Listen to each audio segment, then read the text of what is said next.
kumukuha ng mga sandata. Araw-araw silang nangolekta para hindi mapunta sa kamay ng mga bata ni Kaido. Dahil sobrang dami ng mga ito ay nagpasya silang itago ito sa isang tunnel. Tapos nangunguha na lang siya ng pagkain sa bayan. Isang araw ay nagtungo doon ang tatlong asungot para pakinabangan ng mga sandata. Subalit tinalo lang sila nila Kawamatsu at Onimaru. Muling bumalik si Kawamatsu sa bayan upang manguha ng pagkain. Ngunit sa pagkakataon nito ay nahuli na siya ng mga tao. Ito ang dahilan kaya siya nakulong. Nagtungo sila kay Zoro at sinabi ng swordsman na pumasok ang bandido sa loob. Natandaan naman ni Kawamatsu na dito nila itinago ang mga sandata. Kalaunan ay tumawag siya kay Kinemon para sabihin na napakarami na nilang supply ng mga espada. Nagtataka naman si Kawamatsu kung sino ang gumawa nito. Samantala sa labas ay natutuwa ang warrior monk. Dahil ang totoo ay siya pala si Onimaru. Giit ni Hiyori na kailangang isauli ni Zoro ang Shusui. Kapalit nito ay ibibigay niya ang espada ng kanyang ama na tinatawag na Enma na siyang nakasugat kay Kaido. Kaya na-excite dito ang swordsman. Handa daw ibigay ng dalaga ang espada na pamana ng kanyang ama. Dahil may dalawang espada pala si Oden at tig-isa pala sila nito ng kapatid na si Momo. Tutol si Kawamatsu sa gagawin ni Hiyori, pero giit ng dalaga na ito ang nagligtas ng buhay niya. Naintindihan din ni Zoro na ninakaw pala ni Gekko ang Shusui. Saka nakiusap si Hiyori na iwan na lang doon ang Shusui, kapalit ng Enma ni Oden na sinang-ayunan naman ni Zoro.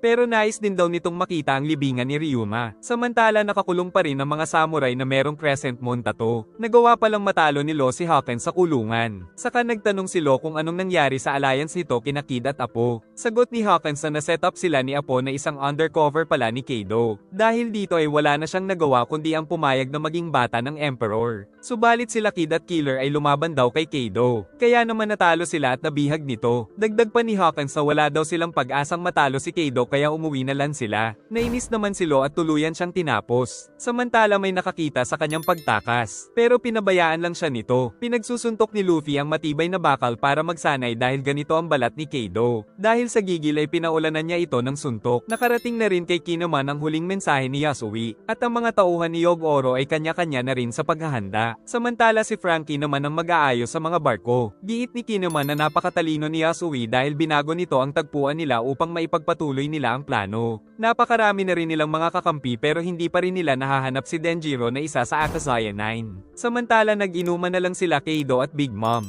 Pabalik na si Apo sa Land of Wano mula sa paglalakbay. Pinakitang dalawa pala ang daan patungo sa Wano. Ang isa ay sa pamamagitan ng mga giant carp. Ang pangalawa ay sa isang kuweba sa likod ng talon na ang mga tauhan lang ni Kaido ang nakakadaan. Sa dulo nito ay umaakyat sila gamit ang isang gondola hanggang sa makarating sa itaas. Nag-report siya kay Kaido dahil nais niyang sumali sa magaganap na pinakamalaking party. May nakakitang mga bata na kasama nila Apo ang mga malalaking halimaw na tinatawag na numbers. Nagtataka naman si Queen dahil naging magkaibigan ulit ang dalawang emperor. Saka sinabi pa ng mga ito na magkakaroon sila ng alliance. Ang unang hakbang ay sasakupin nila ang buong mundo. Pagkatapos ay magpapatayan na ulit sila. Ibinalita ni Kawamatsu sa mga kasama na buhay pa si Hiyori. Kaya natuwa ang mga ito sa napakagandang balita. Naalala naman ni Momo nung maliit pa si Hiyori ay pasaway na talaga ito. Saka nagpasalamat siya kay Zoro dahil sa pagliligtas sa kapatid. Ngunit nagulat siya nang sabihin ni Zoro na mas matanda na ito sa kanya ng 18 years. Nang malaman ni Sanji na may magandang kapatid si Momo ay naging mabait siya dito. Dumating naman si Hitetsu na dala ang ibibigay nila kay Zoro. Ngunit ibinalik muna ni Okiko ang espada na kinuha ni Luffy sa kanya. Tapos ipinakita na ng swordsmith ang dalawang espada ni Oden. Giit ni Momo na itago muna nito ang espada niya. Samantala ang Enma naman ay ibinigay na nila kay Zoro. Nang subukan nito ng swordsman ay nag-umapaw ang kanyang haki. At dahil sa lakas ay nagawang mahiwa ang bahagi ng bangin. Ngunit hinihigop nito ang lakas ni Zoro, mabuti ay nagawa niya itong mapabalik. Napahanga si Hitetsu dahil nagawang labanan ni Zoro ang paghigop ng haki ng Enma. Pero natawa si Kawamatsu dahil mapanganib ang espadang ito. Samantala si Luffy ay gumamit na ng Gear Fort sa kanyang pagsasanay ng Ryu technique. Si Frankie ay patuloy ang pag-aayos sa mga barko na gagamitin nila. Nalaman ni Kinemon kay Robin na nasa 20,000 ang mga kawal ni Kaido at 10,000 naman ang kay Orochi. Dahil 4,000 lang sila ay magiging masyadong mapanganib ang misyon.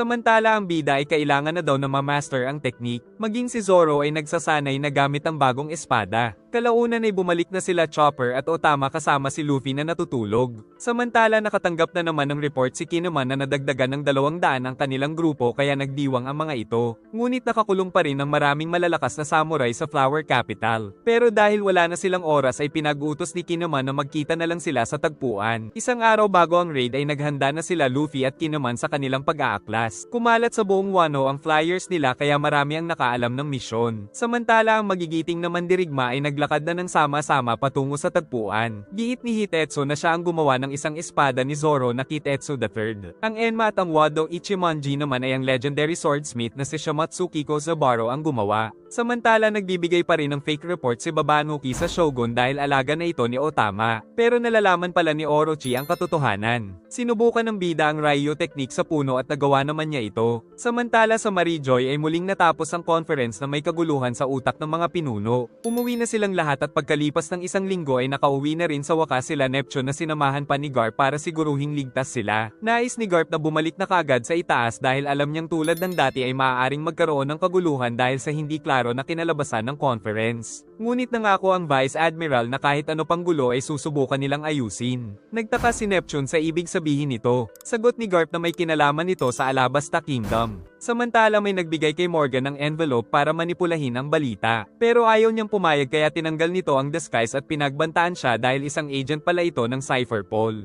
Ngunit nagalit si Morgan at sinuntok niya ang agent. Dahil dito ay kailangan nilang mag-relocate dahil mapanganib na doon. Samantala hindi masaya ang mga tao sa naging resulta ng conference. Maging ang Revolutionary Army ay nagulat sa balitang nabasa dahil tungkol ito kay Sabo. Pati ang kapatid nitong si Stelly ay nagulat sa balita. Samantala ang bar ni Makino ay sarado din dahil hindi niya kinaya ang nabasa. At umiiyak din ang lahat ng Mountain Bandit sa malungkot na balita. Samantala si Doffy ay nasiyahan sa bagong balita na ito. Dahil din dito ay na-trigger si Blackbeard na kumilos. Kinontak ng isang spy si Kobe, na walang iba kundi si X-Drake na top secret special force pala ng Navy HQ. Giit ni Kobe na alam niyang maglalaban sila Big Mom at Kaido. Pero nang sinabi ni X-Drake na nagkampi ang dalawa ay ikinatakot niya ito. Dagdag pa ni Drake na nakikipagtransaksyon daw ang Cypher Paul sa Wano. Samantala si Kobe ay patungo pala kay Boa Hancock para dakpin ito. Nakita ni Margaret ang barko ng Navy kaya agad na nag-report sa mga kasama. Natutuwa naman ang isang matanda dahil tutugisin na daw ng government ang mga warlord. At tuluyan pang kumalat ang balita sa napag-usapan sa conference na tatanggalin na ang 7 warlord system. Napag-alaman na sumang-ayon pala sila King Cobra ng Alabasta at King Rico ng Dressrosa na tanggalin ang 7 warlord system dahil napinsala sila nito. Kaya naman patungo na rin ang puwersa ng government kay Buggy the Clown. Ikinagalit ito ni Buggy dahil nadamay sila sa kasalanan nila Crocodile at Doflamingo. Pinaligiran na din ng mga Marine si Edward Weevil. Maging si Mihawk ay pinuntahan na rin ng Navy sa Muggy Kingdom. Nabahala ang Kujai tribe dahil paparating na ang Navy ship. Ngunit nakahanda naman ang Snake Princess na lumaban sa Navy. Samantala pinag-utos na rin ni Buggy na lumaban. Inutusan na rin ni Stossy ang kanyang anak na patayin ang mga Marine. Naghanda ang puwersa ng Navy para sa pagtugi sa mga ex-warlord. Giit ni Akaino na hindi siya sang-ayon dito pero wala siyang magagawa sa resulta ng conference. Pabor naman si Isho sa desisyon ng world leaders dahil marami daw ang pinahirapan nila Crocodile at Doflamingo. Pero ang ikinakatakot pala ni Akaino ay mababawasan na sila ng puwersa upang labanan ang muling nagkampihan na sila Kaido at Big Mom. Ikinwento ni Sengoku na dating crewmates ang dalawa sa isang barko sa pamumuno ni Captain Rocks. At dati din nilang kasapi si Whitebeard. Kaya kinatatakutan ng Rock Pirates dahil halos lahat ng crew nila ay mga halimaw sa lakas. Sa sobrang lupit daw ng grupong ito ay hindi na din sila mapigilan ng world government. Ngunit 38 years ago ay ibinalitang may tumapos daw sa kinatatakutang Rock Pirates. At ito ay walang iba kundi si Garp kaya tinagurian siya na Hero of the Marines. Dagdag ni Sengoku na ayaw ni Garp na malaman ng mga tao na tinulungan siya ng isang pirata sa labanan. Isa pa ay niligtas daw kasi ni Garp ang mga Celestial Dragon na labag sa kanyang kalooban. At ang dahilan kaya ayaw niyang maging admiral ay dahil ayaw niyang maging tuta ng Celestial Dragons. Ang nakatulong daw ni Garp ay walang iba kundi si Goldie Roger. At tinawag daw itong God Valley Incident. Ngunit ang islang God Valley ay hindi na makikita sa mapa dahil naglaho daw ito. Dahil labis daw ang kasamaan ni Captain Rocks ay binura ng Navy ang lahat ng impormasyon tungkol sa kanya. Ngunit may napansin daw si Sengoku dahil ang buong pangalan ni Captain Rocks ay Rocks D. Zebek. Dahil kapareho nito ng initial si Goldie Roger. Dagdag ni Sengoku na di hamak na mas malakas na sila Kaido at Big Mom ngayon kaya siguradong delubyo ang kanilang hatid. Ipinakita nila ang mga updated na bounty ng mga Emperor. Si Blackbeard na nakakuha ng Devil Fruit ni Whitebeard ay may 2,247,000,000 bounty. Si Shanks naman na merong pinaka-balance at malalakas na team ay merong 4 billion and 40 million bounty. Sunod ay si Big Mom na pinanganak na isang delubyo na merong maraming malalakas na mga anak ay merong 4 billion and 388 million bounty. Si Kaido naman na tinaguri ang King of the Beast dahil sa kanyang walang katulad na lakas ay may 4 billion and 611 million bounty. Ngunit dahil sa resulta ng conference ay hindi na nila maaaring ipanglaban ng 7 Warlords of the Sea. Samantala ang mga naitalang pinakamatataas sa kasaysayan ay si Whitebeard na nagkaroon ng 5 billion 46 million bounty. At si Gold Roger na nagkaroon ng 5 billion 564 million bounty. Pero dahil sa alliance nila Kaido at Big Mom ay malamang na malagpasan pa nila ito. Dumating si Akainu na pinapatigil na si Sengoku sa kwento nito. Giit ni Sengoku na kailangan nilang malaman ang nakaraan upang magkaroon sila ng clue sa susunod na hakbang ng mga pirata. Tapos pinaalala din ni Sengoku na tila hindi lang nagkataon na ang mga mapaminsalang mga pirata ay nasasangkot sa mga pangyayari sa Land of Wano. Sa nakaraan ay mapayapang naglalakbay ang barko ni Goldie Roger sa karagatan. At sakay nito ang mga pirata na nagpapakalasing sa alak sa pamumuno ng kanilang captain. Natutuwa daw si Oda na naging tagasunod siya ni Roger. Saka ipinakita ang iba pang mga karakter na sikat ngayon. Pinapatigil na siyang mag-inom ni Crocus pero nagalit pa siya sa ship doctor. Kaya nagpalitan sila ng mga suntok sa pagmumukha. Nais daw bumalik ni Oden sa Wano. Kaya tinanong ni Rayleigh kung paano sila makakatulong. Nais din tulungan ng dalawang apprentice si Oden. Pero sinabi ng samurai na ang Kozuki clan ang dapat gumawa nito. Dahil ang balak niya pala ay ang magkaroon ng mga kaalyansang bansa ang Land of Wano. Sa present naman pagkalipas ng 25 years sa port ng Habo ay papaalis sila Orochi upang magkaroon ng kasiyahan sa Onigashima kasama ang Beast Pirates. Habang nasa biyahe pa lang ay nagiinom na kagad ang Shogun. Samantala si Kaido ay naghihintay sa kanilang pagdating. Sa Flower Capital ay inaabangan na ng mga tao ang kasiyahan. Saka nagsimula ang tugtugan at sayawan upang ipagdiwang ang Fire Festival. Isara mo muna yung pinto, isuot mo yung headphones mo. Meron akong secret para sa'yo. Gusto mo bang makipag-chat, makipag-voice call or video call? Join Timo Club now. Puno to ng mga single girls, kaya start the convo now, baka maunahan ka pa. Nagsimula ang tugtugan at sayawan upang ipagdiwang ang Fire Festival. Samantala sa tagpuan sa port ng Tokage ay naghihintay sila kinuman kay Cat Viper, pati na sa mga naging kakampi nila sa Udon Camp upang maghanda sa pag-aaklas, pero wala silang nakita doon kundi ang malalakas na mga alon kaya nag-aalala na si Kinuman sa kanilang plano. Tumatawag siya sa transponder snail pero walang sumasagot. Grabe na ang pagmamakaawa ni Kinuman na sana ay dumating ang mga kasapi nila. Sinabi ni Doji na maging ang kalangitan ay iniwan na sila dahil sa lakas at tindi ng bagyo. 2 araw ang nakalipas ay natutuwa si Kinuman dahil may 4,200 na silang kasapi. Kaya sinabi niya sa mga ito na magkita na lang sila sa tagpuan. Sila Frankie at Usopp ang namahala sa mga barko na gagamitin. Sa Udon ay walang tigil na rin ang kanilang paghahanda. Naisip ni Kibi na makakakuha sila ng atensyon kapag maaga silang nagtungo sa tagpuan. Kaya hihintayin daw muna nila na umalis sila Orochi sa Flower Capital. Namangha sila Luffy sa ganda ng isang samurai helmet. Tapos nagbihis na sila na tulad ng sa mga samurai. Giit ni Sanji na dapat ay magsuot din ng armor si Zoro dahil napakababa daw ng bounty nito. Pero sa isang iglap ay naputol ni Zoro ang bangin. Kaya nag-away na naman ang dalawa. Ngunit kawawa sila kay Nami. Giit ng Musketeers na full moon daw sa araw ng misyon nila pero baka matakpan lang ito ng mga ulap. Natuwa si Nami dahil kay Carrot pa lang ay siguradong malaki na ang maitutulong nito. Si Luffy naman ay naalala si Jinbei dahil hindi pa ito nakakarating doon. Giit ni Zoro na meron pa namang oras para maghintay. Dumating na naman daw si Ushimitsu Kozo kaya may mga salapi at mga pagkain na naman sa Abisu Town. Sa Akobore Town naman ay nagtatanong si Hold'em kung may kinalaman ng mga tao sa pagnanakaw ng mga bandido. Pinaghihinalaan na nito ang mga tao kaya sinabi ni Atsuro na may ipapakita daw ito sa kanya basta wag lang silang sasaktan. At plano pala ni Atsuro na pigilan silang maghanap upang hindi matuklasan ang pag-aaklas nila Kinemon. Pero sinabi ng mga tao na hindi ito kailangan gawin ni Atsuro kaya inisip ni Hold'em na sila talaga ang nagnanakaw. Sa present ay nagpa siya na si Kinemon na sumugod kahit sila lang dahil ito lang ang pagkakataon. Samantala si Orochi ay nagpapakasarap sa mga alak at babae doon.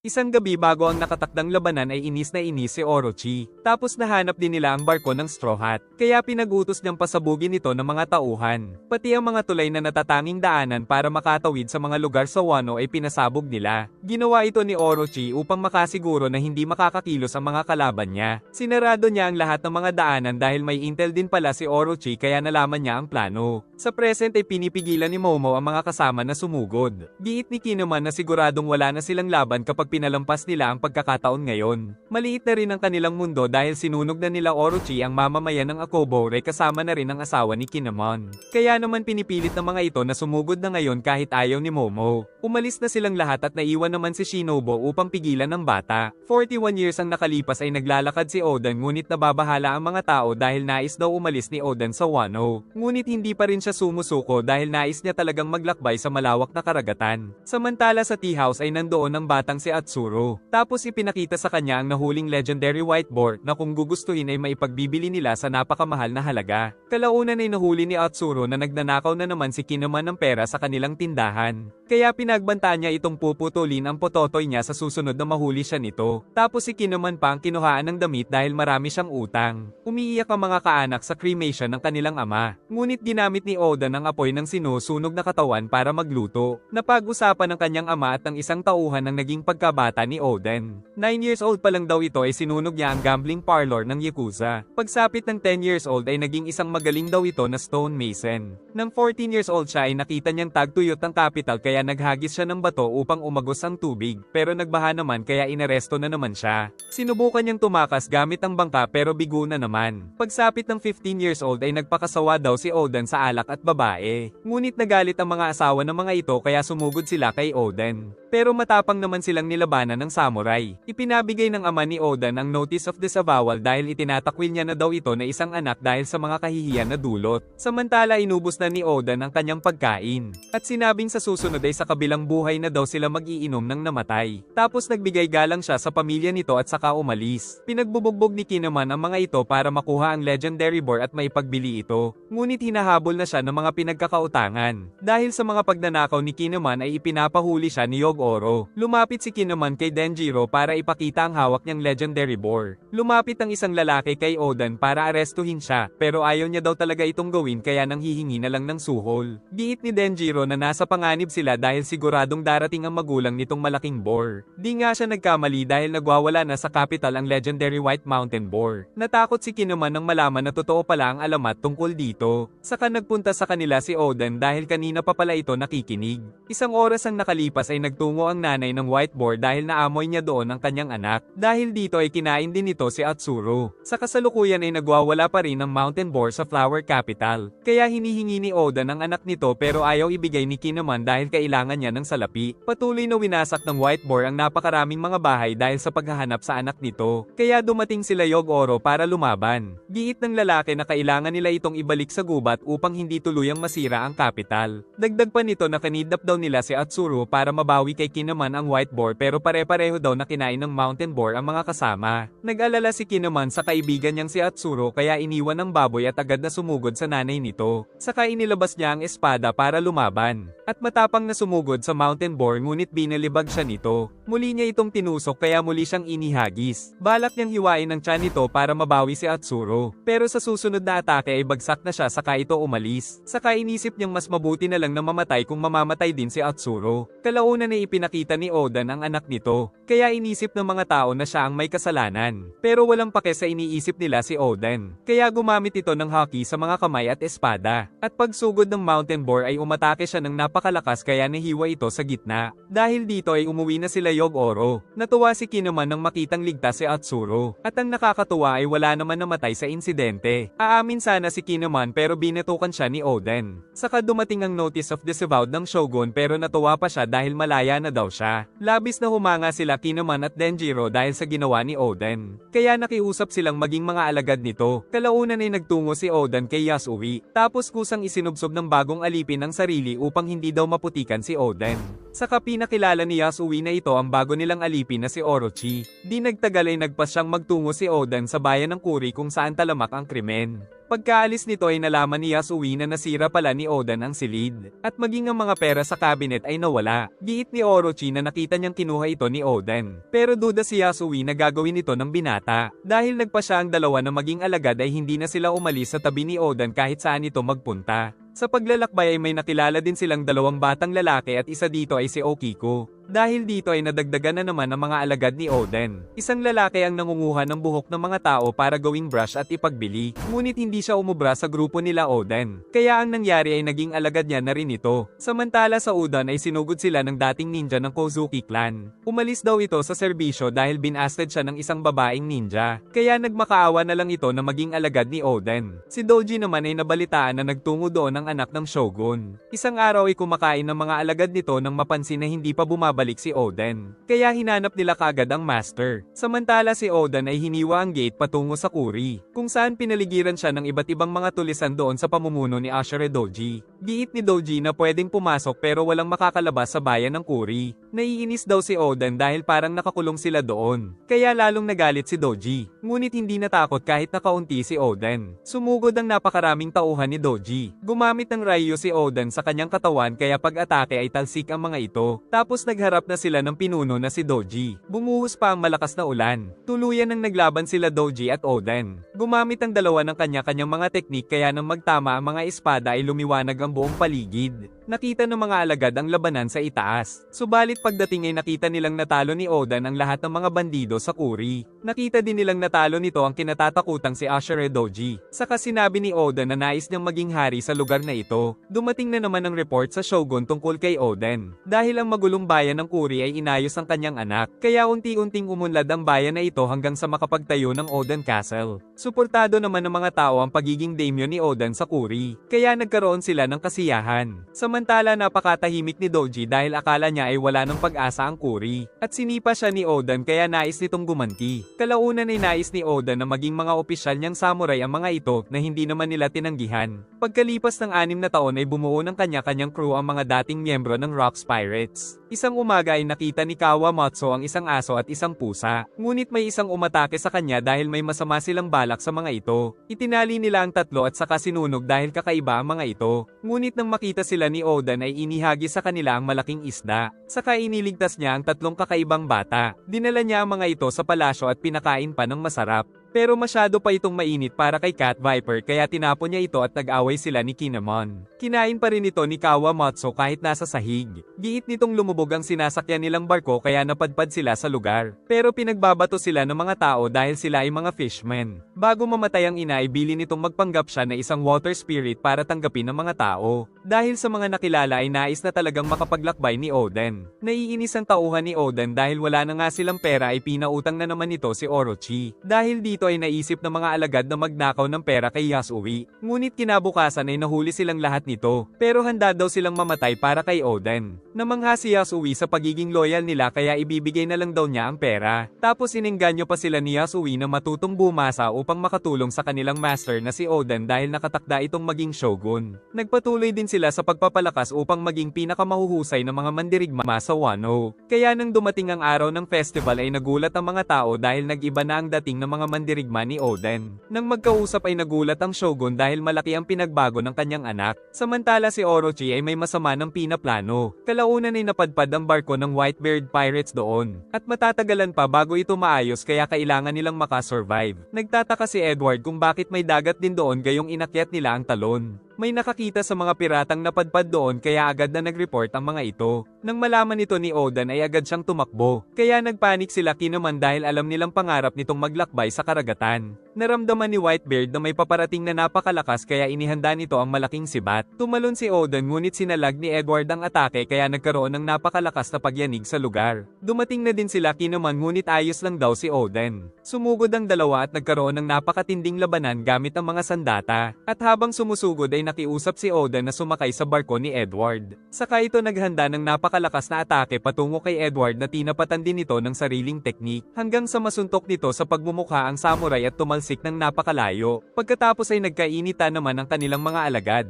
Pero ngumiti lang si Oden at sinabing pangarap niyang maglakbay sa karagatan. Kaya nakiusap ito kay Whitebeard. Giit ni Edward na nasira ang kanilang barko. Kaya tutulong daw si Oden na ayusin ito. Kagad na nagsimula ang pag-aayos ng Whitebeard ship. Dahil dito ay naging magkaibigan din ng dalawang panig. Ngunit napansin ni Whitebeard na selfish daw si Oden kaya maglayag daw itong mag-isa. Giit ni Oden na maraming beses na siyang nabigo sa tangkang paglalayag. Sinabi din ni Kinemon na pinagbabawal sa mamamayan ng Wano ang lumabas ng kanilang bansa. Pero mapilit talaga si Oden kaya kinuha nila ito at ikinulong. Nagulat ang aso at pusa nang malaman kay Marco na napakarami palang mga isla sa mundo. Pinipilit pa rin ni Oden na sumama kay Whitebeard pero binalibag siya nito. Kalaunan ay natapos na rin nila ang repair ng barko. Samantala si Oden ay tumakas pero nagbabantay pala si Izo kaya sinabing sa banyo lang siya pupunta. Nanghihinayang naman ang Whitebeard Pirates dahil malakas sana nakakampi si Oden. Kaya nag-iwan na lang sila ng treasure chest bilang pasasalamat. Subalit dumating si Oden gamit ang mahabang kadena nito. Pero sumunod si Izo para pigilan ng daimyo. Saka inutos ni Whitebeard na dalhin ang kasama ni Oden. Nakarating na sila sa talon kaya naman nahulog doon ang daimyo samantalang si Izo ay kinuha ni Marco. Kinabukasan ay umiiyak si Okiko dahil nawawala ang kanyang kuya Izo. Samantala si Oden ay hindi bumitaw sa kadena. Nagmamakaawa si Izo na pasakayin na sa barko si Oden. Kaya sinabi ni Whitebeard na kung magagawa nitong kumapit sa kadena ng 3 araw ay tatanggapin niya na ito. Hindi biro ang mga pinagdaanan ni Oden sa mapanganib na karagatan ng Wano pero nagagawa pa rin niyang makasurvive. Makalipas ang ilang araw ay buhay pa rin si Oden pero hindi na ito makilala sa mga pinsala. Dahil isang oras na lang ay magiging kasapi na si Oden ng Whitebeard Pirates ay nag-cheer sa kanya ang mga pirata.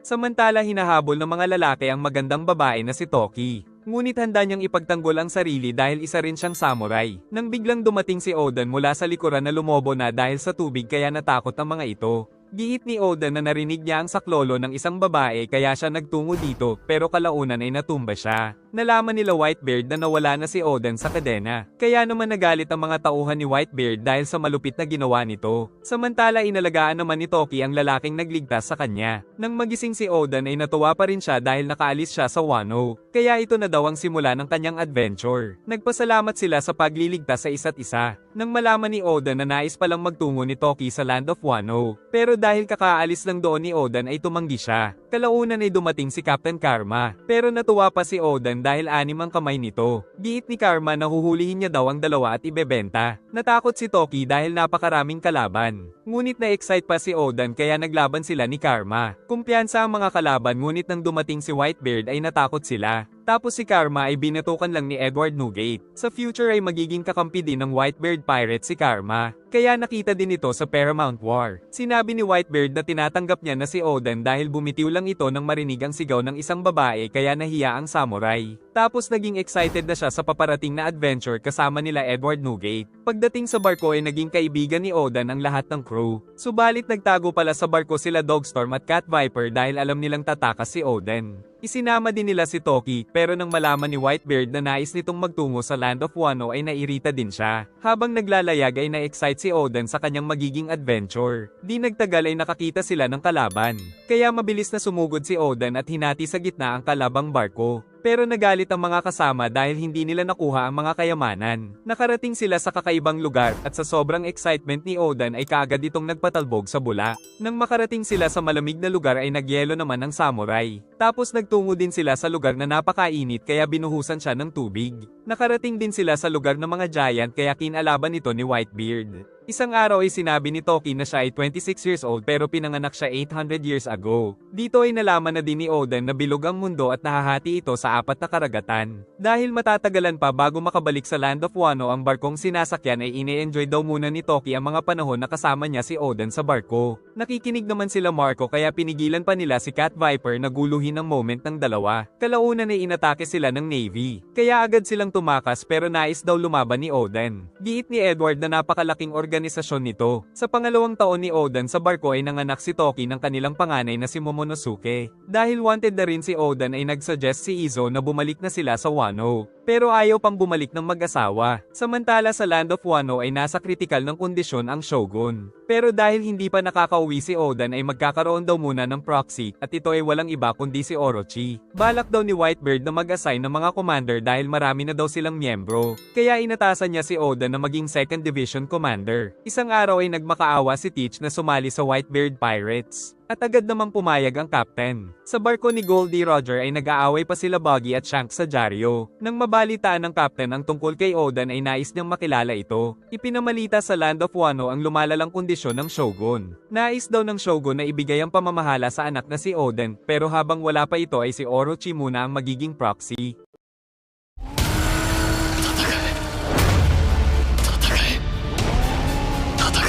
向こうにいる敵全部殺す na ang magiging proxy. Nangako naman si Orochi na ibibigay ang trono kay Oden kapag nagbalik na ito, kaya pumayag na lang ang mga daimyo dahil wala din silang magagawa sa desisyon ng shogun. Sa nakaraan ni Orochi ay hinahabol ito ng mga tao dahil mga salot daw ang Kurozumi clan na kinabibilangan nito. Hindi naman maintindihan ni Orochi kung bakit nadamay siya sa kasalanan ng kanyang lolo. Pagpasok sa bahay ay nagulat siya sa dalawang matanda. Saka sinabi ng matanda na magiging shogun si Orochi sa future. Dagdag pa nito na noon ay walang tagapagmana ang Kozuki clan kaya naghahandang mapili ang mga daimyo at isa na sa pagpipilian ay ang Kurozumi clan. Dahil dito ay pinatay ng lolo ni Orochi ang iba pang mga daimyo sa pamamagitan ng lason upang siya ang mapili na bagong shogun. Subalit sa kasamaang palad ay pinanganak naman si Kozuki Sukiyaki na siyang tatay ni Oden. Kaya ngayon ay naghirap sila dahil hindi sila naging tagapagmana ng trono. Ibinigay nito ang isang devil fruit kay Orochi na magagamit nila sa kanilang paghihiganti. Agad niyang kinain ng devil fruit kaya naman nakapag-transform siya na isang halimaw. Isang araw ay nagmakaawa siya kay Yasui na magtrabaho doon dahil may sakit daw ang kanyang buong pamilya. Ngunit makalipas ang isang buwan ay naglaho si Orochi dahil nagnakaw lang ito ng mga salapi. Kalaunan ay nagtungo naman siya kay Oden dahil ito ang next target niya. Umutang siya ng umutang sa dahilan na may sakit daw ang kanyang pamilya kaya binibigyan din ni Oden. Pero ang totoo ay nag-iipon talaga si Orochi para sa kanilang plano. Saka nag-transform ang matanda ng kamukha ni Oden. At nagtungo sila sa palasyo upang makiusap na doon muna patirahin si Orochi. Dahil kamukha talaga ito ni Oden ay pumayag si Sukiyaki pero pag alis ay tuwang-tuwa ang matanda. Isang taon nang nakalipas ay nagkasakit ang shogun.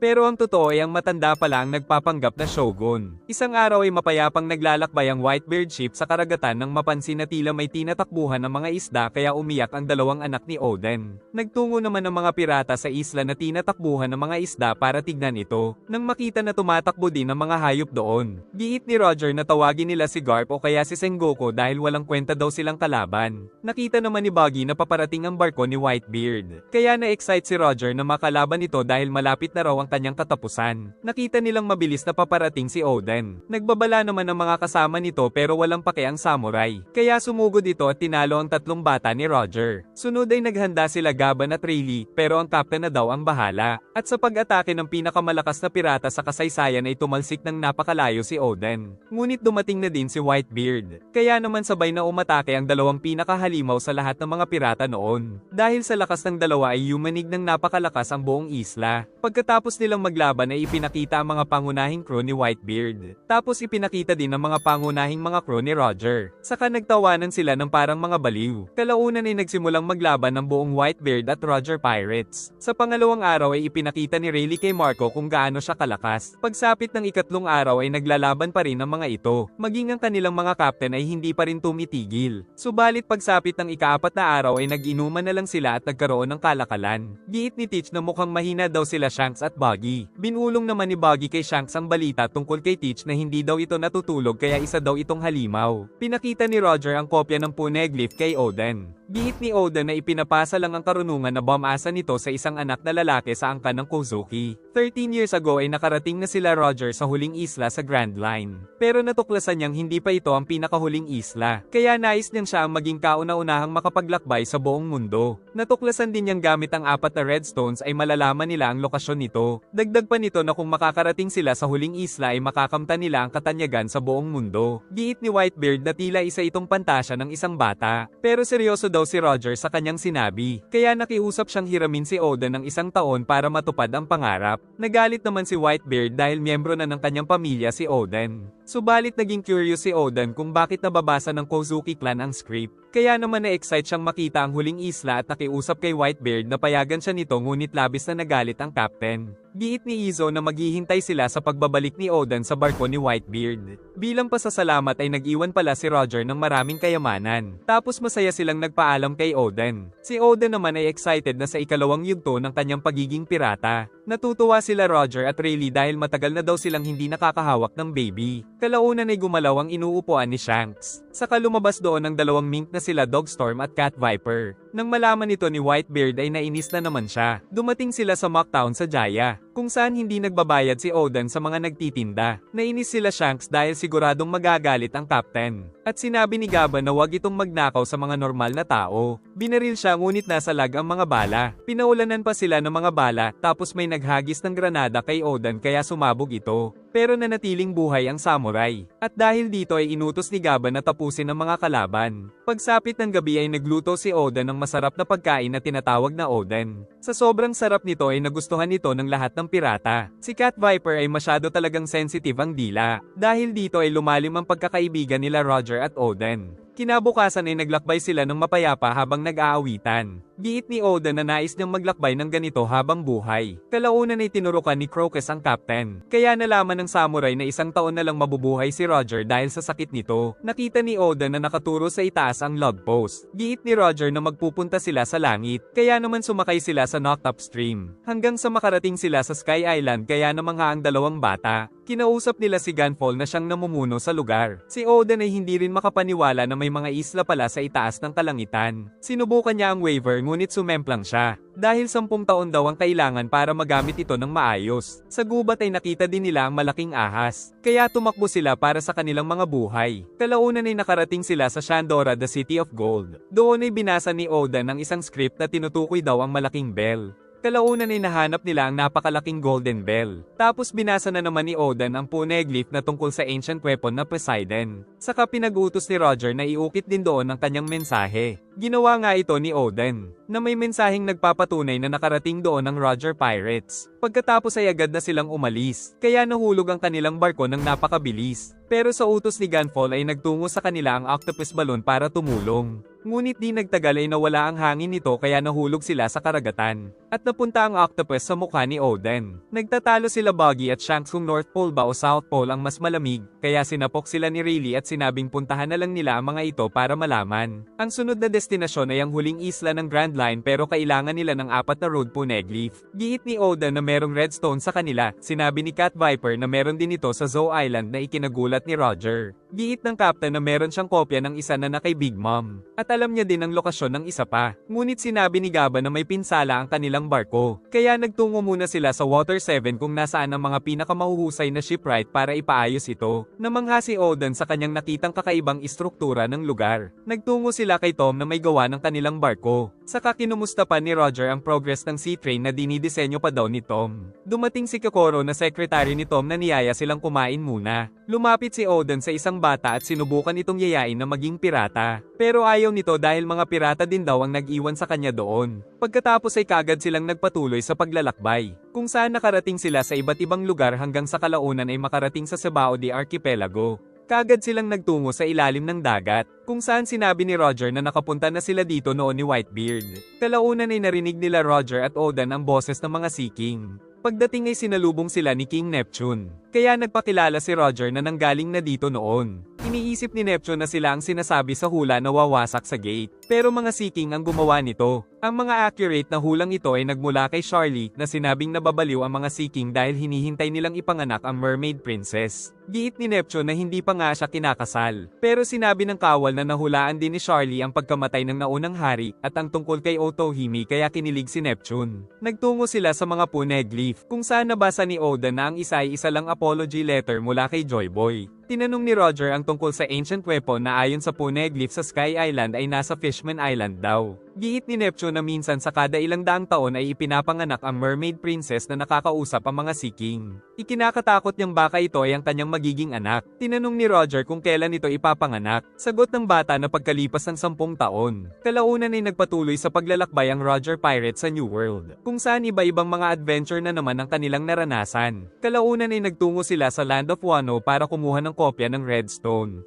Ngunit sa kasamaang palad ay hindi na kinaya ng katawan ni Toki ang kanilang walang tigil na paglalakbay. Agad itong sinabi ni Shanks kay Oden. Kaya inasikaso nila si Toki. At sinabi ni Crocus na masyado nang napapagod ang katawan nito. Sinabi ng mga kasama na kailangan na nilang iwan sila Toki at ang dalawang bata at sasamahan daw ito nila Cat Viper at Dogstorm. Nagdadalawang isip si Oden na iwan ang kanyang asawa at mga anak. Pero sinabi ni Toki na kung hindi ito magpapatuloy sa pangarap ay makikipaghiwalay siya. Isang umaga ay nagmamadaling sinabi ni Raizo na may paparating na pirate ship. Pero nang makita ay hindi ito ang barko ni Whitebeard. Subalit nang makita nila si Oden ay nagmadali silang sinalubong ito. Saka pinakilala ni Oden ang kanyang asawa at mga anak. Natuwa si Kinemon dahil may tagapagmana na rin ng trono. Ngunit napansin ni Oden na tila naghihirap na sila. Kaya sinabi ni Kinemon na meron silang malaking problema. Pero giit ni Toki na kailangan munang maglakbay ng kanyang asawa. Kaya naman kahit mahirap ay muling umalis si Oden pagkatapos niyang kunin ang kopya ng Redstone. Humingi naman ng tawad si Roger dahil kailangan niya ng tulong nito. Samantala nalaman ng matandang gurang na nagkaroon ng anak na lalaki si Oden. Kaya nagplano na naman sila ng masama. Nagtungo sila Roger sa Zou Island upang kunin ang kopya ng Redstone. Pinakita nila ang sulat nila Cat Viper at Dogstorm sa hari ng Zou upang ibigay nito ang kanilang kailangan. Kaya nagtungo sila sa kinaroroonan nito at nakitang may tatak ng Kozuki clan doon. Habang naglalakad pabalik ay nakiusap si Pedro na sumali sa grupo. Ngunit sinabi lang ng captain na may kanya-kanya tayong pagkakataon. At kapag dumating ito ay kailangan niyang tumulong. Dahil dito ay nakumpleto na nila ang mga kailangang road poneglyph. Ngunit si Roger ay halatang nanghihina na. Subalit lumabas pa rin siya ng may ngiti sa mga mata. Subalit nagkasakit naman si Buggy. Dahil dito ay hindi siya makakasama sa huling isla. Sa kabila nito ay nais pa rin sumama ni Buggy. Si Shanks ang magbabantay kay Buggy. At sinabi nito na kung nais nilang puntahan ang huling isla ay gagawin na lang nila ito sa sarili nilang mga barko. Kaya nagpaiwan na lang sila Buggy at Shanks sa isang panuluyan. Saka nagpatuloy sa paglalakbay sila Roger upang makamit ang minimithi. Di nagtagal ay kumalat ang balita na si Roger ang kauna-unahang nakapaglakbay sa buong mundo. Napangiti na lang din si Whitebeard nang malaman ito.